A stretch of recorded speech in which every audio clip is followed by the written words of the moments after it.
চমৎকার একটা ঘটনা, কানগুলো খরগোশের কানের মতো খাড়া করে শোনেন। আল্লাহ রাসূল সাল্লাল্লাহু আলাইহি ওয়াসাল্লাম কোন একটা মজলিসে একজন আনসারী সাহাবীর ব্যাপারে ঘোষণা দিল, বলল এখন যে সাহাবী এসে বসবে সে সাহাবী জান্নাতি। আনসারী সাহাবী এসে বসলো, সবাই তো অবাক, আমাদের কারো ব্যাপারে বিশ্বনবী এই কথা বলল না, এই আনসারী সাহাবী জান্নাতি। আবার কয়েকদিন পরে আরেকটা মজলিসে বিশ্বনবী আবার ঘোষণা দিলেন, এই মুহূর্তে এমন একজন সাহাবী এসে এইখানে বসবে, এই সাহাবীটা জান্নাতি। সবাই খেয়াল করে দেখলো, আগের মজলিসে যেই লোকটাকে বিশ্বনবী জান্নাতি বলে ঘোষণা দিয়েছে, আজকেও ওই সাহাবী এসে ওই জায়গায় বসেছে।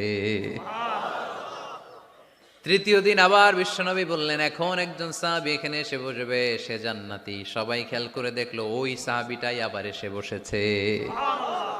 সবাই অবাক, কি আজীব, কি আছে এই সাহাবীর মধ্যে, যে সাহাবীর ব্যাপারে খুদ বিশ্বনবী তিনবার ঘোষণা দিলেন যে সে জান্নাতি।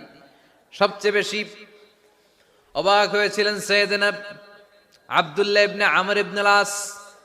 মনে মনে ভাবলেন, এটা তো চারটেখানে কোনো কথা না, বিশ্বনবীর অ্যানাউন্সমেন্ট।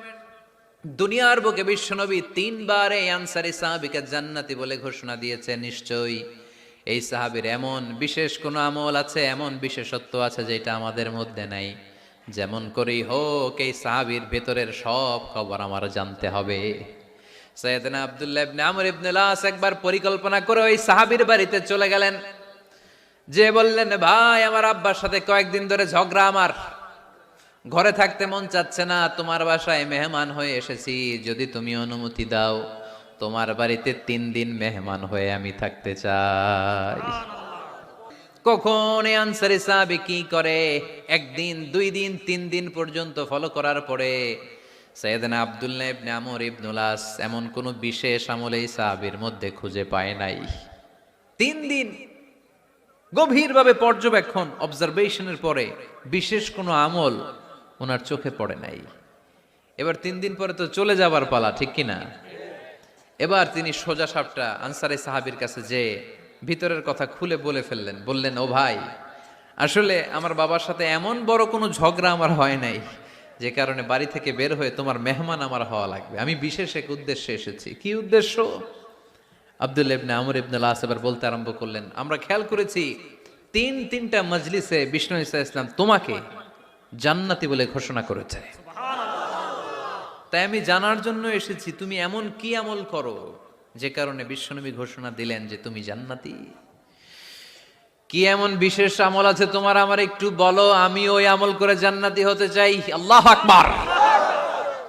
এবার আনসারী সাহাবী মুখ খুললেন, উনি বললেন, ও ভাই আব্দুল্লাহ ইবনে আমর ইবনে আস, এমন কোনো বিশেষ আমল আমার নাই, হালাল পন্থায় রুজি করি, ব্যবসা করি, নামাজের সময় নামাজ পড়ি, রাতে এসে ঘুমিয়ে যাই, ফজরের আগ দিয়ে উঠে তাহাজ্জুদ পড়ি, সময় মতো জিকির আজকার করি, কোরআন তেলাওয়াত করি, কিছু দান সদকা করি, সবাই যা করে আমিও তাই করি, স্পেশাল কোনো আমল আমার জীবনে নাই।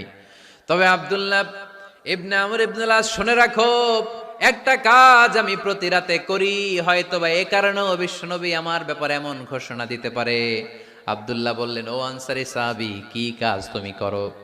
এবার আনসারী সাহাবী বলতে লাগলেন, প্রতি রাতে যখন আমি আমার বিছানায় ঘুমোতে যাই, আমি কারো ব্যাপারে কোনো রাগ, কোনো হিংসা, কোনো ক্ষোভ অন্তরে নিয়ে ঘুমাতে যাই না। ওই দিন যার সাথে যা হয়েছে সবাই রে মাফ করে দিয়ে মিটমাট করে একটা প্রশান্ত অন্তর নিয়ে আমি বিছানায় ঘুমাতে যাই। ওই দিনে কেউ আমার গালি দিছে, কেউ আমার বকা দিছে, কেউ আমার বিরুদ্ধে মিছিল করছে, উল্টা পাল্টা যে যাই করুক না কেন, আমি কিচ্ছু মনে রাখি না। আওবি ইলা ফিরাশি, আমি এমন ভাবে আমার বিছানায় যাই, ওয়ালাইসা ফি কলবি হিকদুন আলা আহাদ, এমন অবস্থায় আমি শুয়ে পড়ি যে আমার হৃদয়ে কারো ব্যাপারে আমার হৃদয়ে কোনো ক্ষোভ নাই, কোনো হিংসা নাই, কোনো অহংকার নাই, সব রাগ ক্ষোভ ভুলে গিয়ে সবাইকে ক্ষমা করে দিয়ে আমি বিছানায় ঘুমাতে যাই। এজন্য বিশ্বনবী এই সাহাবীকে 3টা মজলিসের ভরা মজলিসের মধ্যে জান্নাতি বলে ঘোষণা করেছে। এই হাদিস থেকে শিক্ষা হলো, আমরাও যদি প্রতি রাতে বিছানায় ঘুমোতে যাওয়ার আগে সবাই রে মাফ করে দিয়ে মনের যত ক্ষোভ জ্বালা যন্ত্রণা আছে সব ভুলে যে বিছানায় ঘুমাতে পারি, এই সাহাবীর মতো আমাদেরকেও জান্নাতি হিসেবে কবুল করবে কে? পারবেন আজকে থেকে? বিছানায় যাওয়ার আগে কি করবেন? আজকে সবাই রে মাফ করে দিব। যে আমার উপর জুলুম করছে ওই বিচার আল্লাহ করবে। কে কি বললো ওটা দেখার দরকার নাই। কারো ব্যাপারে কোনো ক্ষোভ, কোনো তিক্ত অভিজ্ঞতা, জ্বালা যন্ত্রণা অন্তরে রাখবেন? রাখলে লাভ না লস? এটা আরো জ্বালা দিবে আমারে, এটা আরো ভেতর থেকে কষ্ট দিবে। It will burn me inside, ভিতরে জ্বালিয়ে পুড়িয়ে শেষ করে দিবে। এগুলো বয়ে বেড়াতে চাই না আমি সব মাফ করে দিতে চাই। চিল্লায় বলো ঠিক কিনা? এজন্য আল্লাহ বললেন আমার মুত্তাকিন বান্দাদের 3 নাম্বার বৈশিষ্ট্য, তারা অন্যের প্রতি রাগ ক্ষোভ অন্তরে পুষে রাখে না।